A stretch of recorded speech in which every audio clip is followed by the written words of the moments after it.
Hello, जय हिंद, वंदे मातरम। दोस्तों कैसे हैं आप सभी। दोस्तों आपके पीटीईटी एग्ज़ाम 2023 के लिए एक शानदार मॉडल पेपर इस वीडियो में हम देखने वाले हैं। बहुत ही इंपॉर्टेंट और बहुत ही शानदार क्वेश्चन है और आपके एग्ज़ाम में हूबहू छपने जैसे क्वेश्चन है दोस्तों। तो वीडियो को एंड तक देखना और एंड में हमें कमेंट करके ज़रूर बताना कि आपके इनमें से कितने क्वेश्चन राइट हुए हैं। और दोस्तों आप हमारे चैनल पर नए हैं, आपके एग्जाम तक डेली ऐसे मॉडल पेपर पाना चाहते हैं तो चैनल को सब्सक्राइब कर लेना। और दोस्तों इस मॉडल पेपर की पीडीएफ अगर आप पाना चाहते हैं तो हमारे टेलीग्राम चैनल को ज्वाइन कर लेना, लिंक डिस्क्रिप्शन में दिया गया है। वीडियो शुरू करते हैं दोस्तों। आपका पहला क्वेश्चन है, मुख्यमंत्री चिरंजीवी बीमा योजना राजस्थान के प्रत्येक बीमित परिवार को कितनी राशि तक के कैशलेस इलाज की सुविधा प्रदान की गई है। दोस्तों कितनी राशि हो जाएगी, बहुत ही शानदार क्वेश्चन है। राइट आंसर क्या आ रहा है, जल्दी से आंसर दे दीजिए इसका। तो आपके कितनी राशि हो जाएगी, आपके 25 लाख तक की राशि होगी दोस्तों, 25 लाख तक की राशि। नेक्स्ट क्वेश्चन है, मुख्यमंत्री अशोक गहलोत द्वारा निम्न में से कौन सी योजना 19 दिसंबर 2021 को लॉन्च की गई। तो कौन सी हो जाएगी प्यारे साथियों। तो राइट आंसर क्या होगा आपके दोस्तों, IM शक्ति उड़ान योजना और जागृति बैंक टू वर्क योजना, ये दोनों ही दोस्तों इस दिन आपके लॉन्च की गई थी। तो सी ऑप्शन आपका राइट हो जाएगा, ए व बी दोनों। बंदी जीवन किस लेखक की रचना है। बंदी जीवन दोस्तों किस लेखक की रचना हो जाएगी प्यारे साथियों। तो ये आपके सचिंद्र नाथ सान्याल की रचना है। निम्न में से किस समिति का संबंध नाबार्ड की स्थापना से है। नाबार्ड की स्थापना से कौन सी हो जाएगी दोस्तों समिति। तो आपके शिवरामन समिति इसका राइट आंसर हो जाएगा। 2011 की जनगणना के अनुसार राजस्थान की जनसंख्या की दशकीय वृद्धि दर कितनी प्रतिशत रही। दोस्तों दशकीय वृद्धि दर कितनी रही थी दोस्तों। तो आपके कितनी रही, 21.3%। दोस्तों वीडियो को एंड तक देखना, बहुत ही शानदार क्वेश्चन है और आपके एग्जाम में हूबहू ऐसे ही छपेंगे। अगला है, खिजादिया वन्यजीव अभ्यारण्य और बखीरा वन्यजीव अभ्यारण्य क्रमशः किन राज्यों में हैं जिन्हें रामसर संधि के तहत अंतर्राष्ट्रीय महत्ता की आर्द्र भूमियों के रूप में मान्यता दी गई है। दोस्तों जिन्हें रामसर साइट घोषित किया गया है दोस्तों, दोनों ही वन्यजीव अभ्यारण्य क्रमशः बताना है कहां पर है। तो कहां हो जाएंगे आपके जो खिजादिया वन्यजीव अभ्यारण्य है, ये दोस्तों आपके गुजरात में है और बखीरा दोस्तों आपके उत्तर प्रदेश में है। तो ए ऑप्शन आपका राइट हो जाएगा। इनको सिंगल भी आप याद रखना। राजस्थान सरकार के सूचना प्रौद्योगिकी विभाग द्वारा सामान्य लोगों की शिकायतों तथा उनके निवारण के लिए किस एकीकृत मंच की स्थापना की गई है। तो कौन सा मंच हो जाएगा प्यारे साथियों। तो कौन सा मंच है आपके, राजस्थान संपर्क हो जाएगा, राजस्थान संपर्क। नेक्स्ट क्वेश्चन है, भारतीय राष्ट्रवाद का जनक किसे कहा जाता है। भारतीय राष्ट्रवाद का जनक दोस्तों मेरे सभी भाई बहनों का आंसर जल्दी से आ जाना चाहिए। तो क्या हो जाएगा आपके, भारतीय राष्ट्रवाद का जनक राजा राम मोहन को कहा जाता है दोस्तों। नेक्स्ट है आपका, सुमेलित करना है दोस्तों, आपके शोध केंद्र और जिले दे रखे हैं, कौन सा कहां पर है बताना है प्यारे साथियों। तो आपका भेड़ अनुसंधान केंद्र कहां है दोस्तों, आपके टोंक जिले में स्थित है। घोड़ा अनुसंधान केंद्र ये आपके बीकानेर में है। धनिया अनुसंधान केंद्र अजमेर में है दोस्तों। और केंद्रीय मरु क्षेत्र अनुसंधान संस्थान ये आपके जोधपुर में है। दोस्तों चारों ही आपके सुमेलित कर रखे हैं पहले से, इन सभी को याद रख लेना, सिंगल क्वेश्चन भी आपसे पूछा जा सकता है। नेक्स्ट क्वेश्चन की तरफ चलते हैं। नेक्स्ट क्वेश्चन है, शक संवत पर आधारित भारतीय राष्ट्रीय पंचांग किस वर्ष अपनाया गया। तो किस वर्ष अपनाया गया दोस्तों। तो आपके भारतीय राष्ट्रीय पंचांग दोस्तों किस पर आधारित है, आपके शक संवत पर। और कब अपनाया गया था इसे, तो ये अपनाया गया आपके 1957 में। नेक्स्ट है, जालोर विजय की कुंजी कौन सा दुर्ग था। जालोर विजय की कुंजी कौन सा दुर्ग कहा जाता है दोस्तों। तो आपके सिवाना का किला हो जाएगा, सिवाना का दुर्ग हो जाएगा दोस्तों। अगला है कौन सा युग्म सुमेलित नहीं है? किसान आंदोलन और उनके संबंधित नेता दे रखे हैं, कौन सा इसमें से सुमेलित नहीं है बताना है।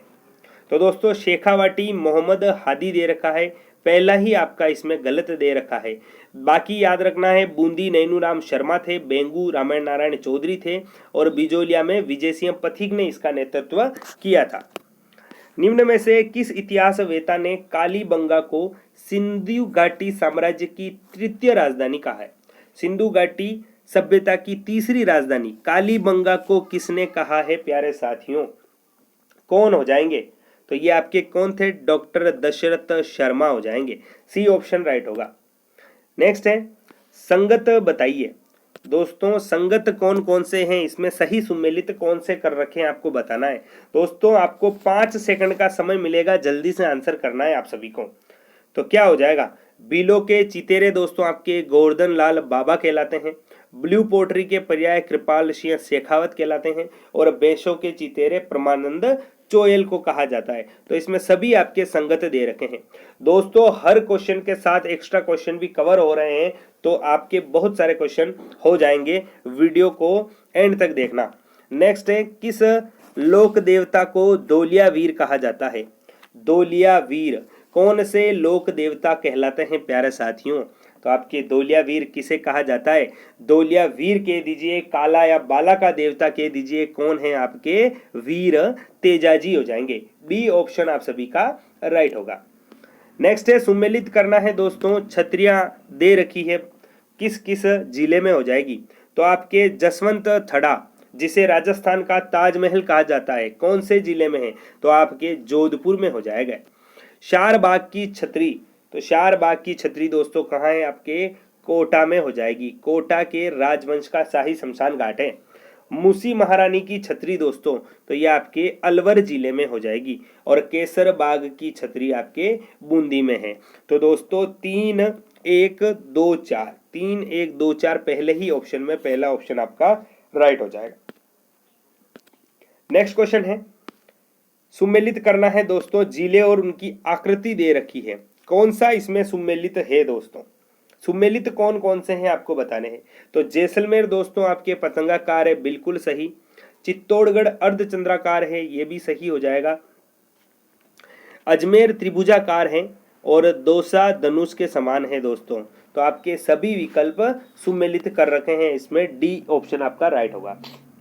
नेक्स्ट है छप्पन का मैदान कहाँ स्थित है? छप्पन का मैदान दोस्तों, तो छप्पन का मैदान बताना है कहाँ है।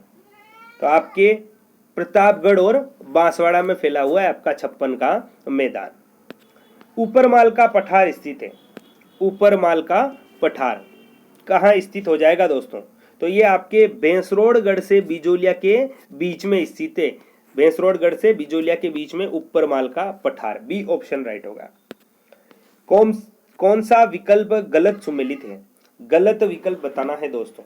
आई माता का मंदिर दोस्तों आपके बिलाड़ा जोधपुर है दोस्तों, अजमेर दे रखा है, मिस प्रिंट हुआ है, बिलाड़ा जोधपुर हो जाएगा आई माता का मंदिर। जोगनिया माता दोस्तों आपके भीलवाड़ा में है। देव बाबा का मंदिर नगला जहाज में है और आवड़ माता जोधपुर दे रखा है दोस्तों, आपके गलत हो जाएगा। आवड़ माता कह दीजिए, जिसे तनोट माता कह दीजिए, स्वांग्या माता कह दीजिए, ये दोस्तों आपके जैसलमेर में इनका मंदिर है, जैसलमेर में इनका मंदिर है। तो आपका गलत सुमेलित डी हो जाएगा। नेक्स्ट है काले वस्त्रों के मुकाबले श्वेत वस्त्र शीतल क्यों होते हैं? दोस्तों श्वेत वस्त्र, सफेद वस्त्र ठंडे होते हैं दोस्तों, क्यों होते हैं? आपको ऑप्शन पढ़ के आंसर करना है जल्दी से। तो क्यों होते हैं दोस्तों? तो उनके पास जो भी प्रकाश पहुंचता है उसे वे परावर्तित कर देते हैं, इसके लिए इस कारण से दोस्तों आपके श्वेत वस्त्र शीतल होते हैं। कौन सा कथन सही नहीं है दोस्तों? सही कथन कौन सा नहीं है, इसमें से ऑप्शन पढ़ना है, 5 सेकंड का समय मिलेगा और आंसर देना है। आप वीडियो को पॉज करके भी दोस्तों ऑप्शन पढ़ सकते हैं। तो क्या हो जाएगा राइट आंसर, क्या होगा प्यारे साथियों? तो राइट आंसर दोस्तों आपका इसमें लाल रंग की आवृत्ति सबसे अधिक तथा बैंगनी रंग की आवृत्ति सबसे कम होती है दोस्तों। ये आपका सही नहीं है प्यारे साथियों, ये आपका सही नहीं है। बाकी सारी चीजों को याद रखना है, ये सभी आपके सही कथन दे रखे हैं। बिजली का बल्ब निम्नलिखित में से किससे अर्धित होता है? किससे अर्धित होता है प्यारे साथियों? तो राइट आंसर क्या हो जाएगा इसका? इसका राइट आंसर दोस्तों आपके बी ऑप्शन आपका राइट होगा। उन तत्वों को क्या कहा जाता है जिनमें समान संख्या में प्रोटॉन और भिन्न संख्या में न्यूट्रॉन होते हैं? उन तत्वों को क्या कहा जाता है दोस्तों? तो उन्हें क्या कहा जाता है? आपके समस्थानिक कहा जाता है। ए ऑप्शन राइट होगा। अमोनिया एक गुण कौन सा है? अमोनिया का एक गुण कौन सा हो जाएगा दोस्तों? तो आपके अमोनिया का एक गुण, इसके जलीय विलयन में लाल लिटमस नीला हो जाता है दोस्तों। नेक्स्ट है कोलायड और उदाहरण दे रखे हैं। कोलायड और उदाहरण दे रखे हैं, सुमेलित करना है कौन सा, क्या हो जाएगा प्यारे साथियों?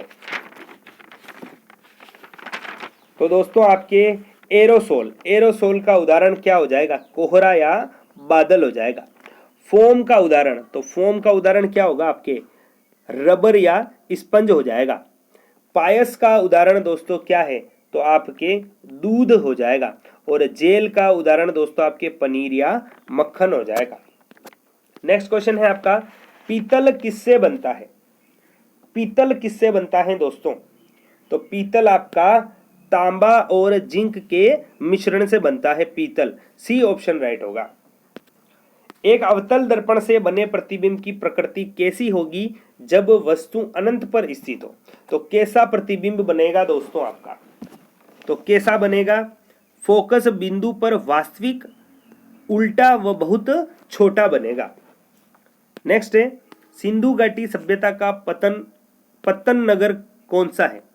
दोस्तों पत्तन नगर या जिसे बंदरगाह कहा जाता है, सिंधु घाटी सभ्यता का बंदरगाह, तो कौन सा हो जाएगा? आपके लोथल हो जाएगा। नेक्स्ट है कौन सा युग्म सही सुमेलित नहीं है दोस्तों? विद्रोह दे रखे हैं और स्थान दे रखे हैं। आपके सन्यासी विद्रोह कहाँ? बंगाल में हुआ था। और कूका आंदोलन दोस्तों अवध दे रखा है, गलत हो जाएगा। कूका आंदोलन आपका पंजाब में हुआ था। रामोसी विद्रोह सतारा में हुआ था। गडकरी विद्रोह कोल्हापुर में हुआ था। तो आपको गलत बताना था दोस्तों, सही सुमेलित कौन सा? नहीं, बी सही सुमेलित नहीं है। अगला क्वेश्चन है आपका, निम्नलिखित में से कौन सा वक्तव्य सही नहीं है? कौन सा वक्तव्य सही नहीं है दोस्तों? इनमें से पढ़ के बताना है आपको। तो कौन सा सही नहीं होगा प्यारे साथियों? आपका वैशाली नामक एक जैन विहार है, ये दोस्तों आपका सही नहीं होगा। नेक्स्ट है विद्यापति गौड़, वागीश्वर जनार्दन तथा विश्व रूप किस शासक के दरबारी विद्वान थे? तो किसके दरबारी विद्वान थे दोस्तों? तो ये आपके पृथ्वीराज तृतीय के दरबारी विद्वान थे। पृथ्वीराज तृतीय जिन्होंने मोहम्मद गौरी के साथ तराइन के 2 युद्ध लड़े थे। तराइन के 2 युद्ध, एक 1191 में और एक 1192 में।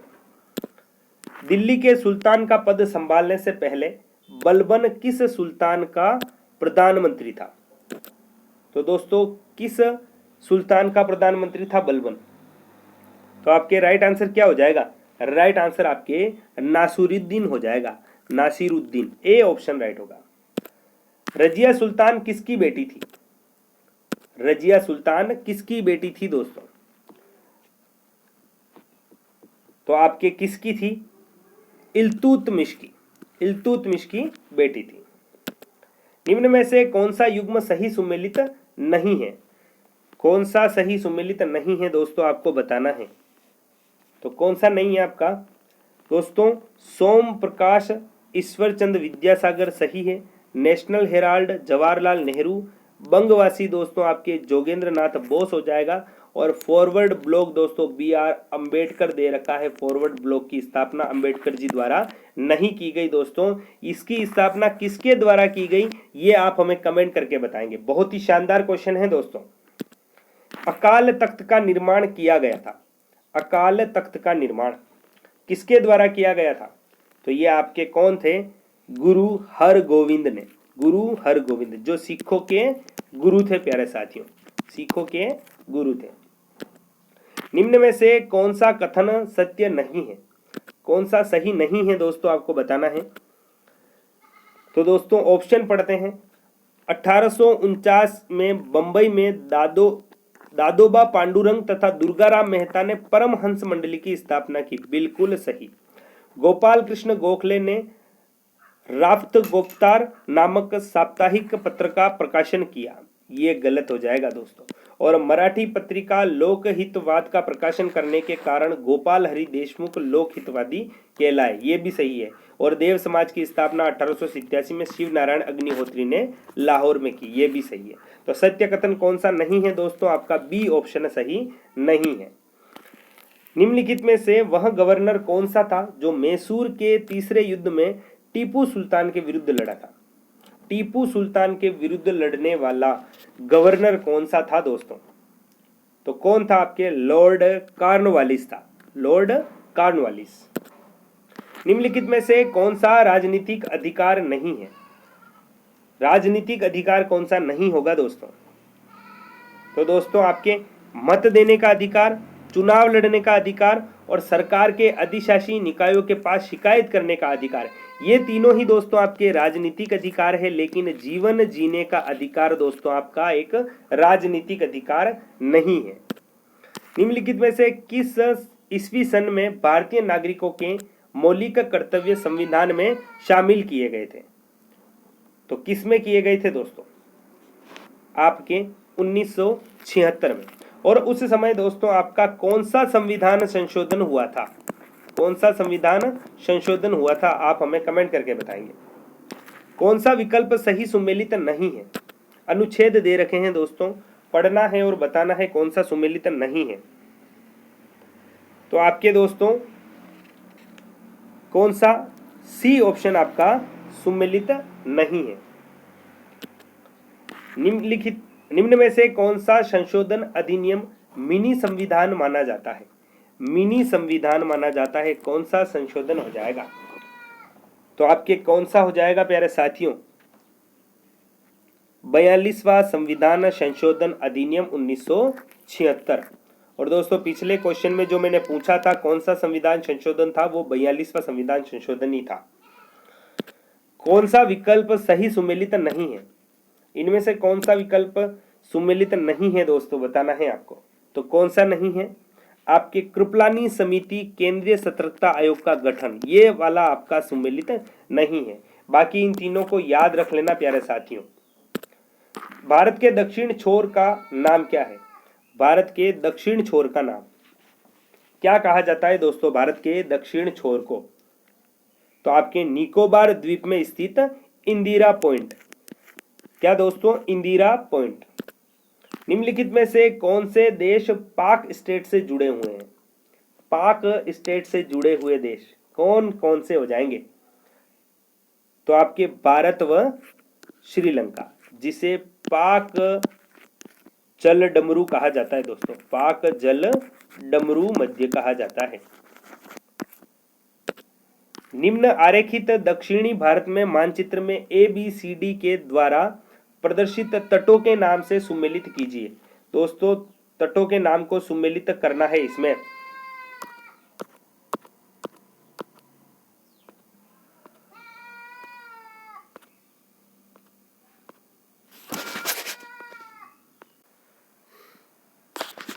तो दोस्तों आपके ए पॉइंट पे कौन सा आ जाएगा, तो ए पॉइंट पे आपके कोंकण तट हो जाएगा, कोंकण तट हो जाएगा। बी पे दोस्तों आपके कौन सा, केनरा होगा, केनरा। सी ऑप्शन पे दोस्तों आपके मालाबार तट हो जाएगा, मालाबार तट। और डी पे आपके कौन सा होगा, कोरोमंडल तट होगा, कोरोमंडल तट। और ई ऑप्शन पे आपके कौन सा, उत्कल तट हो जाएगा। दोस्तों इनको अच्छे से याद रख लेना। नेक्स्ट क्वेश्चन है आपका, निम्न में से कौन से ग्रहों के चारों ओर घूमने वाले उपग्रह नहीं है, तो किसमें नहीं है प्यारे साथियों, कौन कौन से ऐसे ग्रह हैं जिनके कोई भी उपग्रह नहीं है, तो आपके कौन सा हो जाएगा, आपके बुध और शुक्र हो जाएंगे, बुध और शुक्र। नेक्स्ट क्वेश्चन है आपका,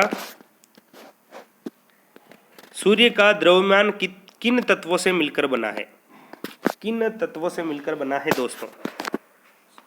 तो किन तत्वों से मिलकर, राइट आंसर क्या होगा प्यारे साथियों? तो आपके हाइड्रोजन और हीलियम हो जाएगा, हाइड्रोजन और हीलियम से मिलकर बना है। निम्नलिखित में से किस क्षेत्र में मध्य रात्रि सूर्य को देखा जा सकता है? किस क्षेत्र में मध्य रात्रि सूर्य को देखा जा सकता है? तो आपके कौन सा हो जाएगा? तो दोस्तों आर्कटिक और अंटार्कटिक क्षेत्रों में हो जाएगा। निम्नलिखित में से नृत्य का शास्त्रीय रूप कौन सा है?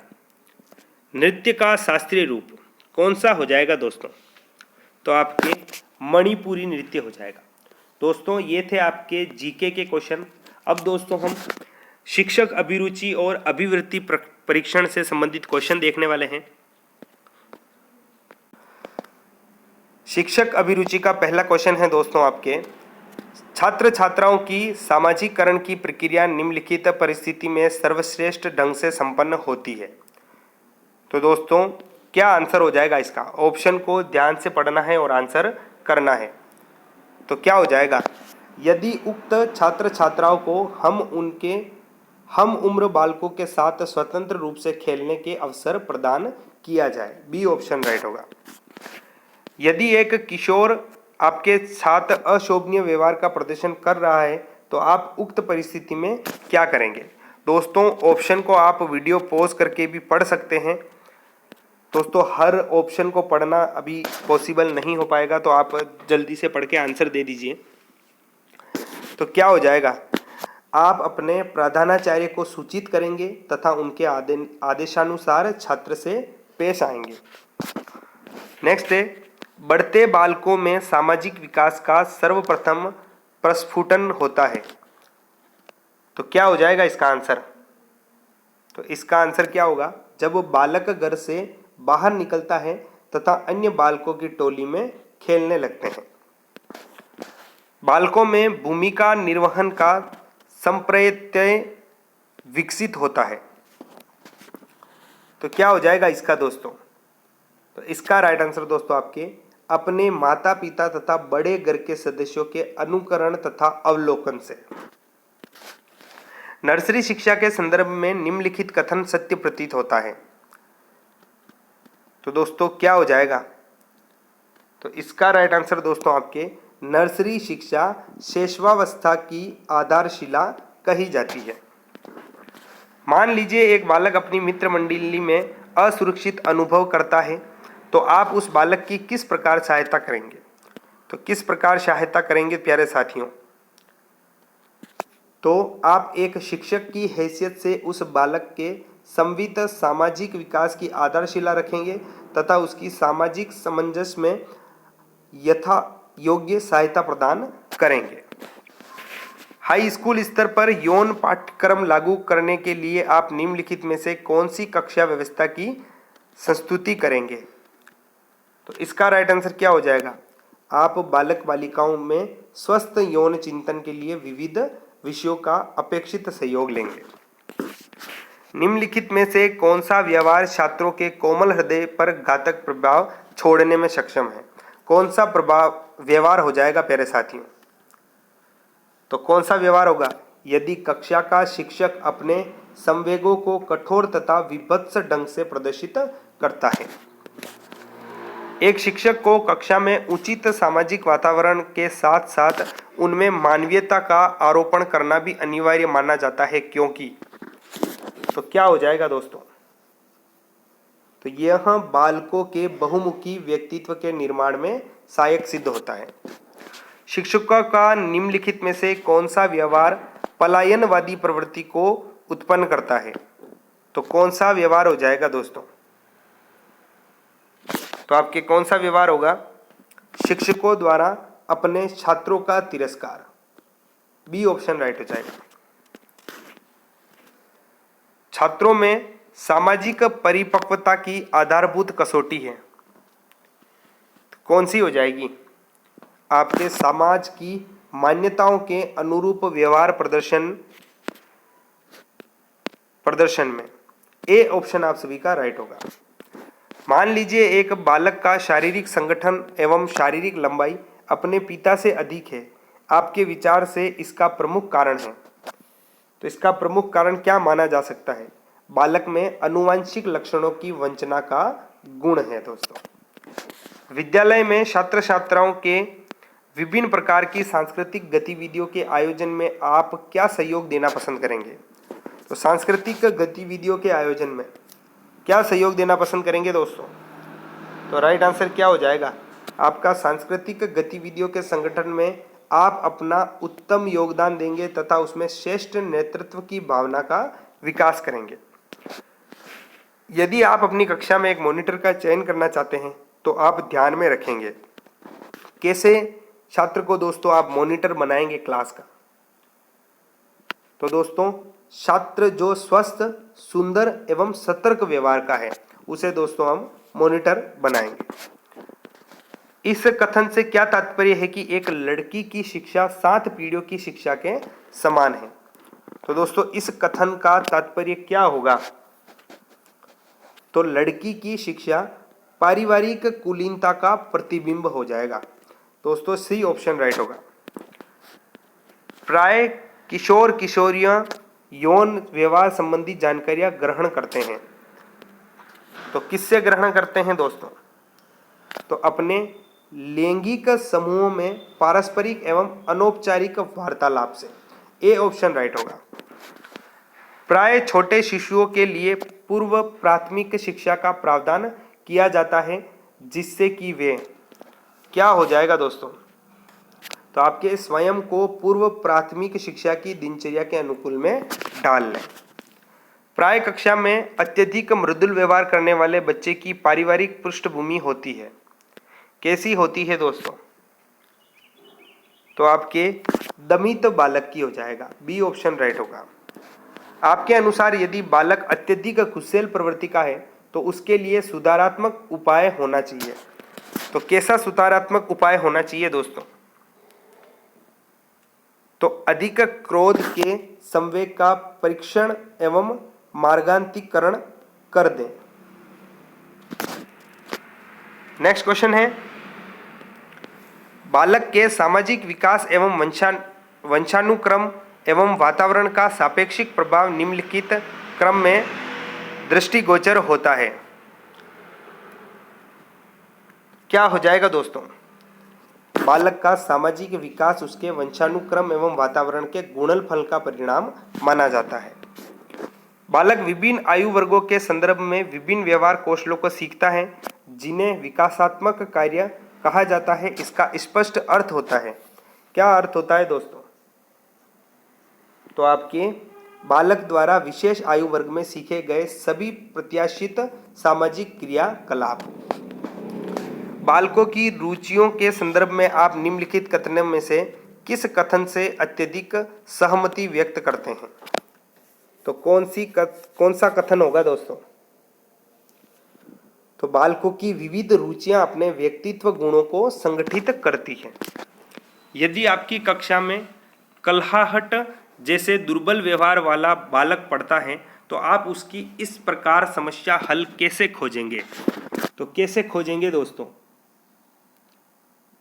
तो आप कलहाहट वाले बालक को दीर्घवाणी अभ्यास स्रोतों में मार्गदर्शन करेंगे। दोस्तों, हकलाहट हो जाएगा। सॉरी दोस्तों, गलत पढ़ लिया था, हकलाहट।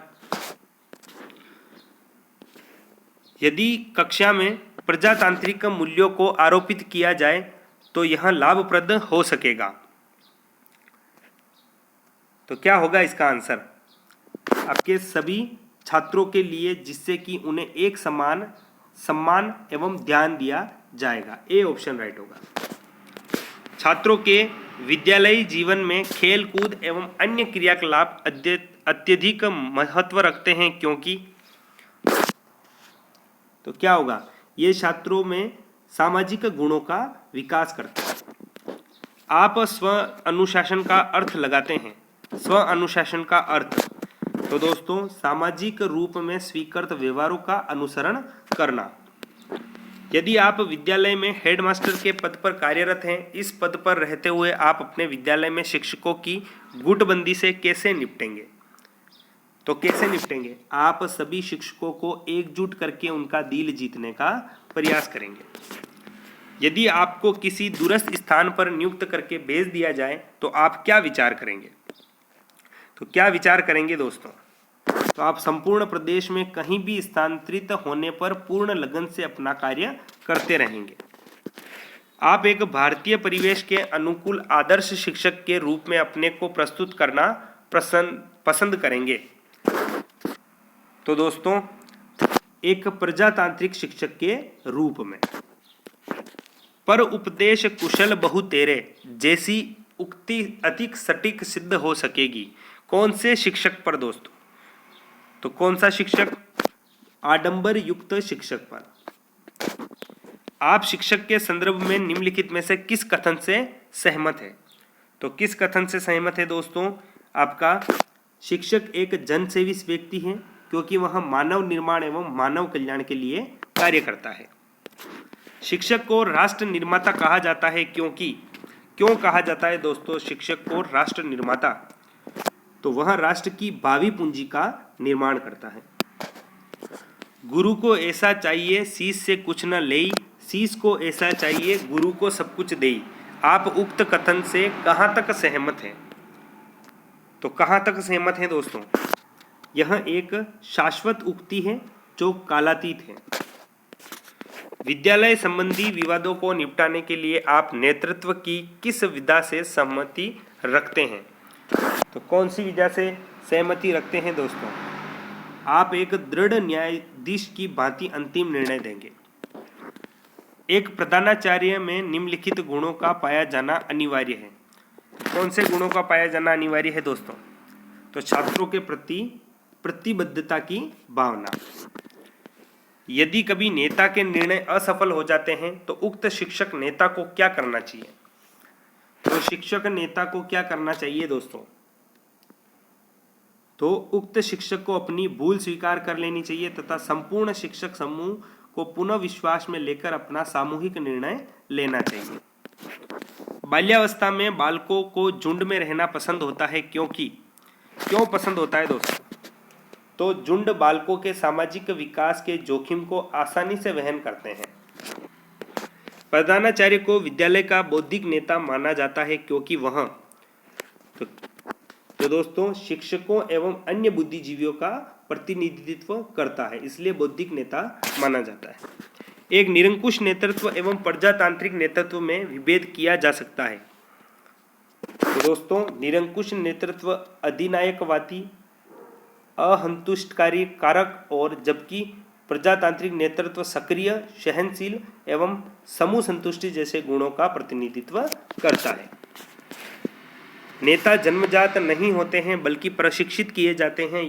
इस कहावत से आप क्या समझते हैं? तो इस कहावत से क्या समझते हैं दोस्तों? बालकों को प्रशिक्षण देकर नेतृत्व गुणों से संपन्न किया जा सकता है। नेतृत्व को अयोग्यता में योग्यता के सिद्धांत के संदर्भ में विचारणीय माना जाता है। इसके सशक्त उदाहरण है। क्या हो जाएगा दोस्तों? तो डिमोस्थनीज हो जाएगा। डिमोस्थनीज इसका सशक्त उदाहरण है। यदि आप चाहते हैं कि विद्यालय में सभी क्रियाकलाप सुव्यवस्थित ढंग से संचालित होते रहें, इसके लिए शिक्षक नेता को निम्नलिखित उपाय करने होंगे। तो दोस्तों सभी शिक्षकों को अपेक्षित सहयोग देना। विद्यालय में चयनित छात्र परिषद का एक कार्य नहीं हो सकता। चयनित जो छात्र परिषद होता है उसका कार्य कौन सा नहीं होगा इनमें से? तो प्रशासनिक यंत्रवत कार्यरत रहना। किसी नवनियुक्त शिक्षक के लिए कक्षा में जाने से पूर्व अचूक पाठ पढ़ाया जाना चाहिए कि वह क्या हो जाएगा? तो दोस्तों सर्वप्रथम कक्षा में कठोर अनुशासन स्थापित करें, तदुपरांत छात्रों को पढ़ाएं। यदि आप चाहते हैं कि विद्यालय में धर्मनिरपेक्ष सामुदायिक भावना का विकास हो तो आप निम्नलिखित उपाय करना चाहेंगे। तो कौन सा उपाय होगा दोस्तों? विद्यालय को किसी प्रकार की धार्मिक शिक्षा से मुक्त किया जाए। एक शिक्षक नेता को निम्नलिखित में से कौन सा कार्य करने का नैतिक दायित्व नहीं है? कौन सा नैतिक दायित्व नहीं होगा दोस्तों? तो आपका छात्रों का राजनीतिक द्वंद्वों में उपयोग। यदि आप विद्यालय में कक्षाओं के पर्यवेक्षण के दौरान ऐसा देखते हैं कि कुछ शिक्षक अपना कार्य लापरवाही से कर रहे हैं, तो आप निम्नलिखित में से कौन सा उपाय करेंगे? तो कौन सा उपाय करेंगे दोस्तों? आप शिक्षक को एकांत में विद्यालय के बाद बुलाकर समझाएंगे। विद्यालय समाज का प्रतिबिंब कहा जाता है, क्योंकि दोस्तों विद्यालय को समाज का प्रतिबिंब क्यों कहा जाता है? तो वह समाज निर्माण में सशक्त योगदान देता है, इसलिए कहा जाता है। मान लीजिए आप गलत ढंग से शिक्षक पद पर चुने गए हैं, तो आप कैसा अनुभव करेंगे? तो कैसा अनुभव करेंगे दोस्तों? आप अपने सभी सामाजिक दोषों से मुक्ति के लिए अपने व्यावसायिक दायित्वों का पूर्ण निष्ठा से पालन करेंगे। आपके अनुसार आए दिन वंचित वर्ग के लिए दी जाने वाली धनराशि संबंधी भ्रष्टाचार समाप्त करने का प्रभावी उपाय हो सकता है। तो दोस्तों सभी सरकारी एजेंसियां उक्त धनराशि के वितरण से पूर्व उनका समुचित निरीक्षण करें। तो दोस्तों आपके जीके के 50 प्रश्न और शिक्षक अभिरुचि एवं अभिवृत्ति परीक्षण के 50 प्रश्न, कुल 100 प्रश्न इस वीडियो में हमने देखे हैं। दोस्तों आपके इन 100 में से कितने क्वेश्चन राइट हुए हैं कमेंट करके ज़रूर बताना। दूसरे जो दोस्तों आपके विषय हैं, जैसे कि आपके रीजनिंग हो गई, वो सभी दोस्तों इसमें सॉल्व कराना पॉसिबल नहीं है। उन सभी का दोस्तों आपको पूरा का पूरा मॉडल पेपर विद आंसर की हमारा टेलीग्राम चैनल पर मिल जाएगा, लिंक डिस्क्रिप्शन में दिया गया है, जाकर ज्वाइन जरूर करना। और दोस्तों आपके एग्जाम तक डेली ऐसे मॉडल पेपर पाना चाहते हैं तो चैनल को सब्सक्राइब भी कर लेना। धन्यवाद।